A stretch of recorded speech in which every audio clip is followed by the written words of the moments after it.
السلام علیکم سامعین حضرات، کیسے ہیں؟ امید کرتا ہوں آپ اچھے ہوں گے۔ میں آپ کا میزبان حکیم محمد یوسف مراد آبادی ایک نئے نسخے کے ساتھ پھر آپ کی خدمت میں حاضر آیا ہوں، اور امید کرتا ہوں کہ انشاءاللہ ہمارے بتائے ہوئے نسخے جات سے آپ بھرپور فائدہ اٹھا رہے ہیں اور دوسرے لوگوں کو بھی اٹھوا رہے ہوں گے۔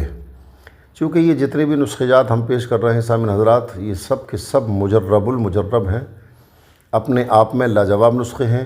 شرط وہی ہے، اگر ہمارے بتائے ہوئے طریقے پر آپ نسخہ بنائیں گے اور ادویات کو اچھے طریقے سے صاف ستھرا، اچھے پنساری سے صاف ستھری تازہ دوائی لیں گے تو انشاءاللہ مطلب ہی نہیں ہوتا کہ آپ کو نسخہ فائدہ نہ کرے۔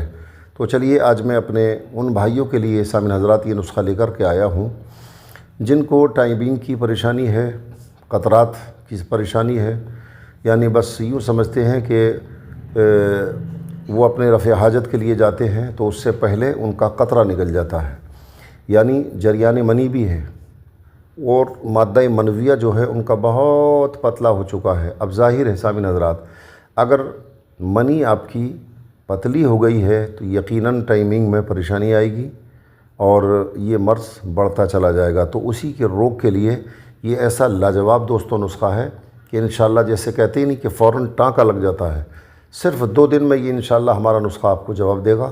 تو چلیے، اس کی تعریف میں نہیں بلکہ انشاءاللہ جب آپ استعمال کریں گے تو آپ بذات خود اس کی تعریف کرنے پر مجبور ہو جائیں گے۔ تو چلیے نسخے کی طرف۔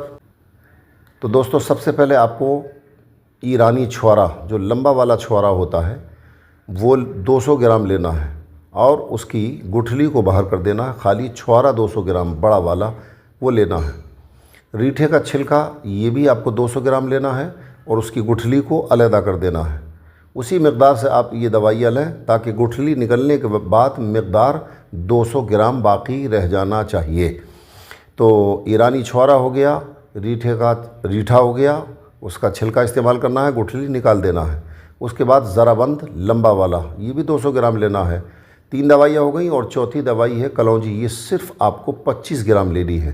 یہ 4 دوائیاں ہو گئیں۔ ان چاروں دوائیوں کا آپ پاؤڈر بھی استعمال کر سکتے ہیں، اور اگر آپ اس کا معجون بنانا چاہیں تو ضرورت کے اعتبار سے یعنی اس سے 3 گنا زیادہ آپ شہد لیں، اور شہد لینے کے بعد میں اس ساری دوائیوں کا پاؤڈر بنا کر اس میں شہد ملا دیں۔ ملانے کے بعد تقریباً 5 گرام صبح اور 5 گرام شام آپ کو یہ دودھ سے کھانا ہے۔ دودھ نہیں ملے تو پھر پانی سے بھی آپ اس کو استعمال کر سکتے ہیں، یعنی آپ خالی سفوف بھی استعمال کر سکتے ہیں پاؤڈر، اور اس کا معجون تیار کر کے وہ بھی استعمال کر سکتے ہیں۔